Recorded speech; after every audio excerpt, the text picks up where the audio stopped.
panoorin yung parin na yun sa Disneyland. Pero ang pinakagusto kong ganap doon sa Disneyland mga repa, ay pag yung sumapit na yung gabi, pagkatapos kasi nung parin nun, ay nagpuntahan na kami lahat doon sa may tapat ng kastilyo ng Disneyland. Ang ganda pa nga ng pwesto namin noon, nagtitang-gitna kami. At ang dahilan kung bakit kami nagpuntahan doon, ay pagsapit kasi ng gabi doon sa may kastilyo ng Disneyland, ay magkakaroon ng night show. Nung first time ko nga napanood yun, ay talaga namang mangha-mangha ako. Kasi nagbabago-bago yung itsura ng kastilyo habang nagpapatugtog ng iba't ibang klase ng Disney song. Tapos samahan pa ng dancing fountain sa unahan, sabay mga fireworks naman sa likod. Kaya sobrang magical sa pakiramdam sa akin noon, noong mga panahon na yun. At yun ang pinakahuling ganap sa Disneyland. At para sa akin, yun din ang pinaka-the base. Kaya pagkatapos nun, ay nag-uwian na kami. Disneyland talaga, isa sa pinakamasaya at memorable na experience ko dati sa ibang bansa. At sa tingin ko, kahit sino ay deserve ma-experience kung gaano ka-magical na lugar na yun, mapabata man o matanda. So yun muna mga Ngayon mga repa, ay magkwento ako sa inyo na mga karanasan ko sa teacher.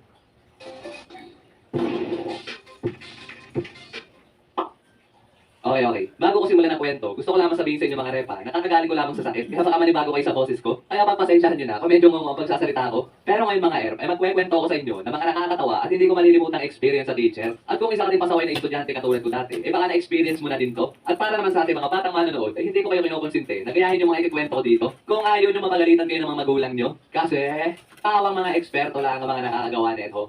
Unahin ko ikwento sa inyo mga repa, yung mga panahon na dinadalaw ko ng kaburingan sa klase. Kasi imbes na magsulat ako sa notebook, o kaya naman makinig sa tinuturo ng teacher, kung ano-ano pinagagagawa ko, para naman maganahan yung mga ilang brain cells ko sa utak at mawala yung kaburingan na nararamdaman ko. Kaya minsan, ang ginagawa ko, nagdo-drawing na lang. One time na, nag-drawing na lang ako nung nagdi-discuss yung teacher namin. Pero hindi yung basta-basta drawing lang, mga friend. Kasi nagmalapikaso ako at drawing ko, yung teacher namin na nagtuturo sa unahan. Talaga naman tawan-tawa yung dalawang kaibigan sa mga pinagagagawa ko. Hanggang maya-maya, ay napansin na ng teacher namin na sobrang gulo namin dun sa likod. Boys at the back, what's the commotion all about?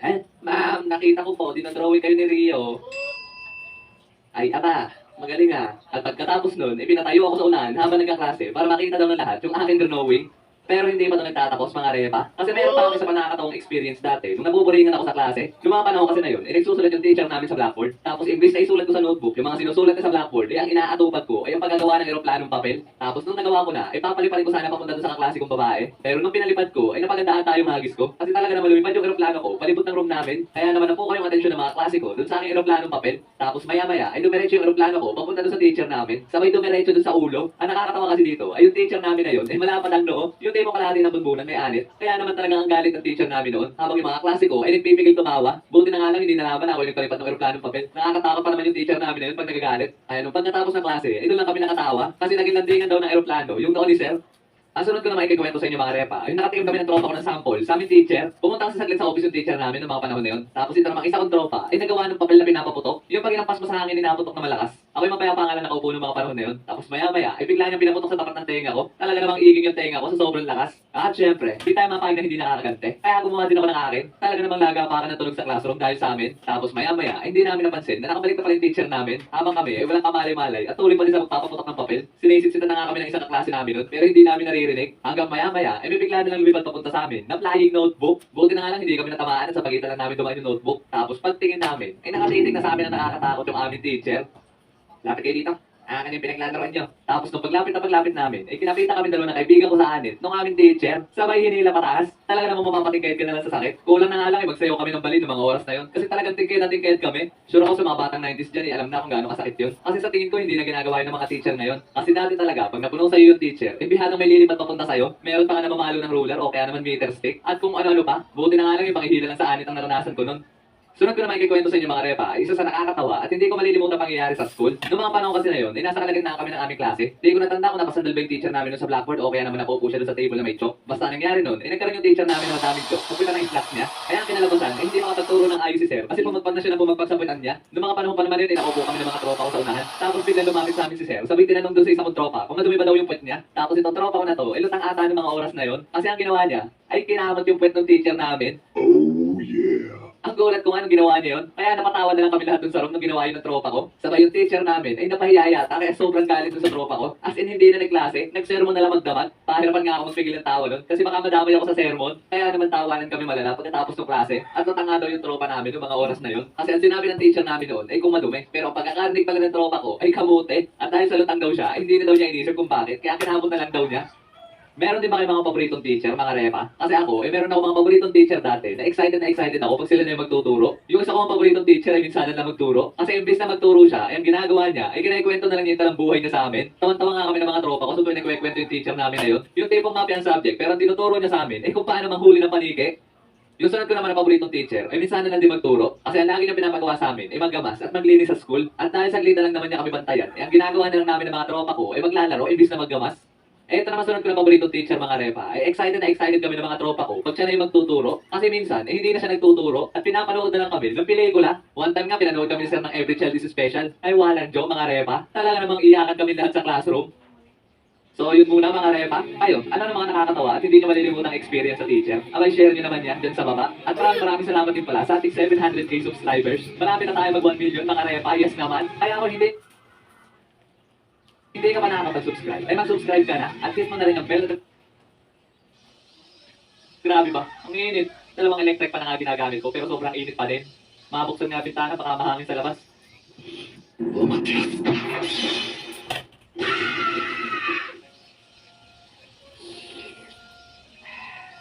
Week. Tag-init sa Pinas.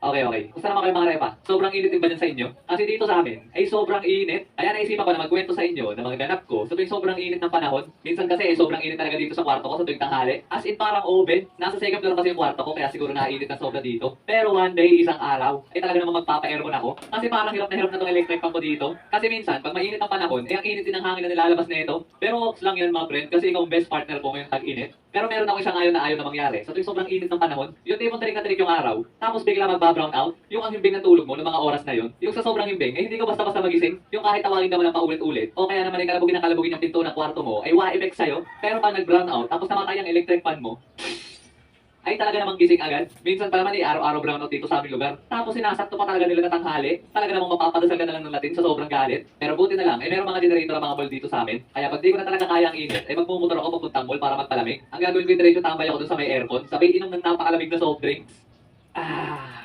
Talaga namang the base. Pero syempre, pag ganitong tag-init, ay hindi mawawala ang pagsiswimming. Kasi para sa akin, yun ang pinaka-the base gawin ngayong tag-init. Kaya ngayon mga repa, ay mag-share ako sa inyo ng mga nakakatawa at hindi malilimutan na swimming experience ko. Unahin na natin yung swimming experience ko sa swimming pool. Kung alam nyo lang kung ilang beses akong pinupulikat, so tuwing naliligo ako ng swimming pool, yung tipong mapayapa kang palangoy-langoy, tapos maya-maya, ay biglang masakit na sobra yung paa mo. Tapos pagtingin mo, ay mga naka-west side yung mga daliri mo sa paa, above ko, nanidawan. Pero iba ang saya, pagkasama mo ang mga tropa mo, maligo ng swimming pool, yung once in a blue moon, natupad din ang usapan nyo na maligo ng swimming pool. Ang swerte pa nga namin nun dahil kami lang yung naandun na naliligo. Kaya solong-solo namin yung buong swimming pool. Talaga naman kung ano pinagagawa namin doon. Una nagpabilisan kami lumangoy. Sunod ay nag-meditate kami sa ilalim ng tubig. Tapos ang pinakang lap trip sa lahat ay nag-wrestling kami doon.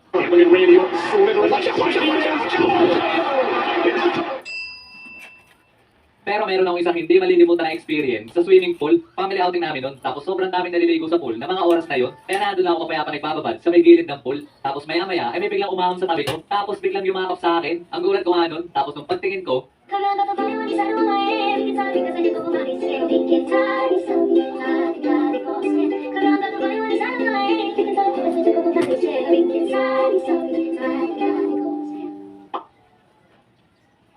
Ay, sorry. Kala ko kapatid ko. Magkahuli kasi kayo ng shirt sa ilalim ng tubig. ayos lang. Walang joke. Di ko pala kilala babae yung yumakap sa akin. Kala ko nung una ay pinsan ko lang. Tapos nun, ay diretso lang na siya papunta sa kapatid niya nun. At halata sa mukha niya na nahihiya siya sa ginawa niya. Kita ko pag nangyari din yung sa akin, may hihiya din ako ng sobra. Kaya watch out sa'yo ate kung napapanood mo to. Ang sunod ko naman ay kikwento sa inyo na swimming experience ay sa ilog. Para sa akin dito talaga pinakasolid maligo sa tuwing tag-init. Kasi merong ibang ilog na sobrang lamig ng tubig kahit tirik ang araw. Ang mga ilog kasi dito sa lugar namin ay galing pa sa bundok kaya sobrang lamig ng tubig. Neto nakaraan naman na araw nga ay naligo kami ng ilog. At ang ganda ng tubig kasi sobrang linaw. Ang hirap nga lang maligo kasi ang lakas ng agos. Talagang gagamitan ko pa ng net para makapagbalanse ka at hindi ka madala ng agos. Pero sobrang refreshing kahit tirik ang araw kasi sobrang lamig ng tubig. Yung sunod naman na ilog na pinuntahan namin, ang mas maganda, kasi merong slide. Ako'y tuwan-tuwa nga doon, kaya paulit-ulit ako nag-i-slide doon dati. May nakakatawang karanasan pa nga ako dati doon. May magpamilya kasi doon na nagpipila-pila umupo doon sa may slide. Ginawa nila yun para magsabay-sabay sila mag-slide pababa. At nung nakalis na sila, ay ako naman yung sumunod na sumala. Ang ginawa ko noon ay itinulak yung katawan ko ng malakas, kaya nag-slide ako ng mabilis. Sa sobrang bilis, ay naabutan ko na yung magpamilya. Kaya dahil doon, ay napasama tuloy ako doon sa pila nila.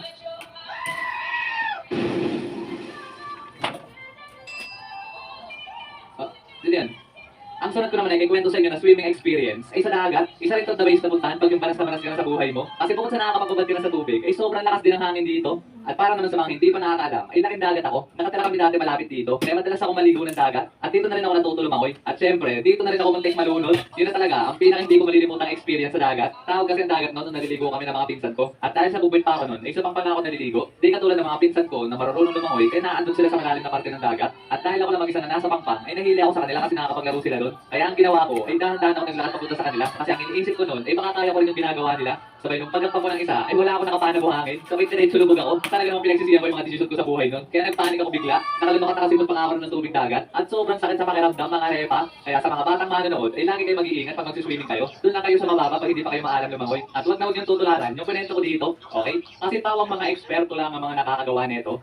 Buti na talaga nasagip ako ng isang pinsan ko ng mga oras na yun. Pag-uwi pa nga namin nun, hindi namin sinabi na nalunod ako. Kasi baka hindi na ulit kami paliguin ng dagat. So, sobrang dami ko nasingot na tubig nun eh, halos 2 araw. So tuwing natungo ko, ay may natulog tubig sa ilong ko. So yun muna mga repa. Kayo, ano mga ganap nyo ngayong tag-init? Abay share nyo naman yan dyan sa baba. At huwag nyo na rin kakalimutan na mag-like and subscribe. Mga pangarap ko magkaroon, part 2.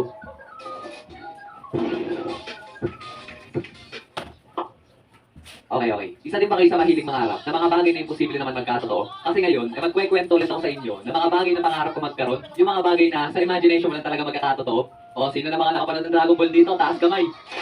Siguro naman halos lahat ng kabataan na nakapanood na neto, pinangarap na rin magkaroon ng superpowers katulad ng kay Goku. Kung alam nyo lang kung ilang beses ko sinubukan mag-super saiyan at kami-kami wave nung bata pa ako, talaga namang iniisip ko nun, pag mas pinalakas ko si Goku, ay magiging kulay din yung buhok ko. Kaya naman ilang beses ako napagalitan nun, kakasigaw. Para sa akin kasi dati, ay napaka-astig pag nagkaroon ka ng superpowers katulad ng kay Goku. Doon pa nga lang sa paglipad, ay mapapadali na yung pagpunta mo sa iba't ibang lugar. Tapos kaya mo din mag-teleport, pipikit ka lang, sabay lagay mo yung daliri mo sa noo, tapos pag mulat mo, ay naandun ka na. Pag may ganun kayo, hindi ka na malilate sa buong buhay mo.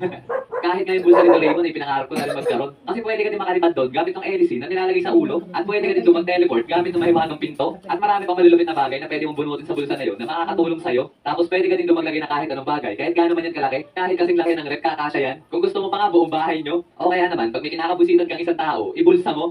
Isa na din ba kayo sa nangarap na sana kaya nyo kontrolin ng oras? Kasi kung alam nyo lang kung ilang beses kong pinangarap na magkaroon ng ganong powers, yung tipong kada gigising na tuwing madaling araw kasi may pasok, yung natulog na yung alam ng cellphone mo pero ayaw mo pa rin gumising kasi antok ka pa, talaga naman kung kaya mo lang pahintuin ng oras para makatulog ka ulit kahit ilang minuto lang. O kaya naman, kaya mong makita ang hinaharap para masilip mo kung anong sunod na tatama sa loto, ako lang ba nangarap na magkaroon ng ganitong powers? Pero kung powers lang din naman ang pag-uusapan, meron ako naisip na mas maganda kaysa magkontrol ng oras. At kung papapiliin ako kung anong mas gusto ko magkaroon, ay ito ang pipiliin ko all day. At ito ay ang luck. O sa Tagalog, swerte. Kung napanood ko kasi yung Deadpool 2, ay sobrang naastigan ako sa powers ni Domino. Kasi wala siyang ginagawa, pero kung sana nalapit yung swerte sa kanya. At simula nun, ipinangarap ko na sana meron din akong ganung powers. Kasi imaginein mo kung gaano ka-astig nun. Kasi kung ang powers mo ay oras, magmamala Doctor Strange ka pa doon para malaman mo kung anong matama sa loto. Pero kung ang powers mo ay swerte, magsulat ka na ng kung ano-anong number doon, sabay boom, jackpot na agad. Kahit nga sa pang-araw-araw na buhay, ipapaboran ka ng powers na to. Hindi ka nakapag-review sa reporting. Pagka sineswerte nga naman, absent si ma'am kinabukasan. Kailangan mo ng bagong cellphone. Walang Diyo, biglang may lumapit sa'yo na YouTuber, sabay binigyan ka ng cellphone. Diba? Wala kang kabang mong sa mundo, pero kung saan nalapit sa'yo yung swerte. So, yun muna mga Ayun, ano na mga pangarap niyo magkaroon? Abay, share niyo naman yan dyan sa baba. At huwag niyo na rin kakalimutan na mag-like and subscribe. At pinutin niyo na rin yung bell notification na yan para updated kayo sa ating mga palating pang animation. So, yun lang. Kita sa ating next video. Peace!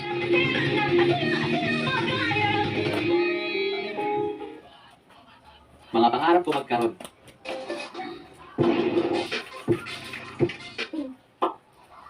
Okay.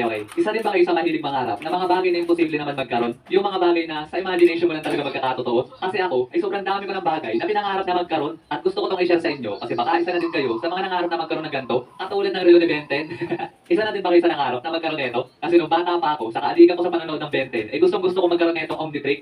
Kasi para sa akin dati, ay magiging madali ang buhay pag nagkaroon ako ng ganito. Pag may gusto nga ako ng buhatin ng mabigat na bagay, ini-imagine ko na sana may ganun ako. Kung meron lang akong Omnitrix, kaya-kaya kong buhatin to. 4 arms, ikaw ang pinipili ko. Wata!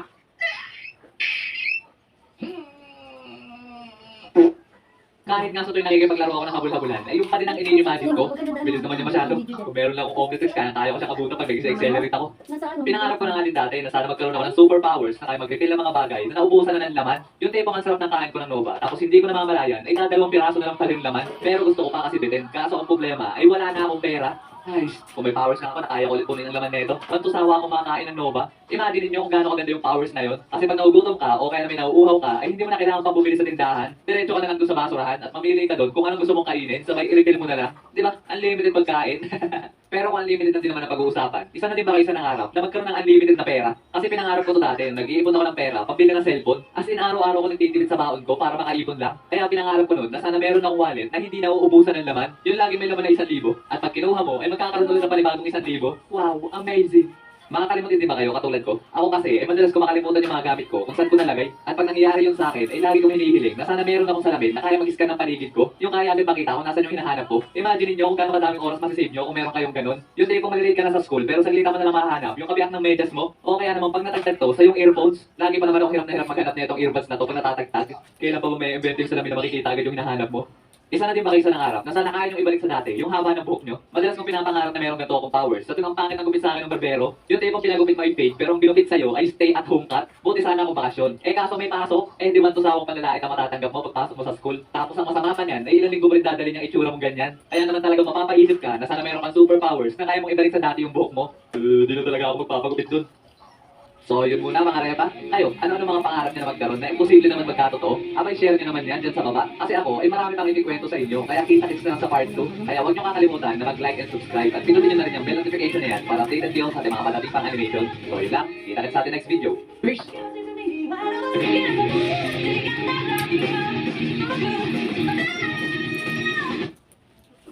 Jogging experience.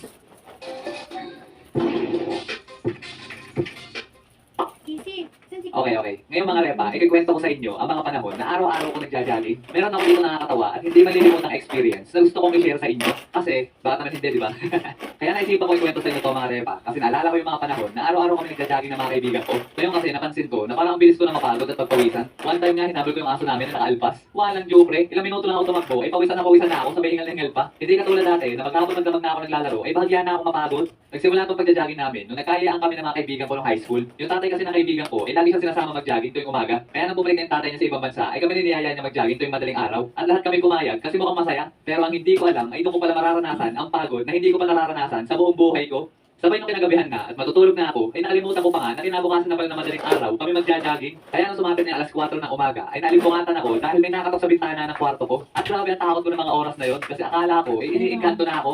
Ay, binabangungot yata ako. Sabay maya-maya, ay biglang may nagsalita. Uy Rio, gising na, magja-jogging na tayo. Tapos doon ko lang naalala na magja-jogging nga pala kami ng mga kaibigan ko. At pagbukas ko ng bintana, ay yung tatlong katsukoy ko palang tropa, ang nakatok sa bintana ko. Tara na boy, mag-ready ka na. Sige, okay lang. Yung model At kita pagkain na ako, ay meron akong ginawa na talaga namang pagsisisihan ko. Ang ginawa ko kasi, ay uminom ako ng tubig, pampawala ng Sige, madali lang antok. ako Sabay sa hindi rin ako nagsapatos kasi hindi naman ako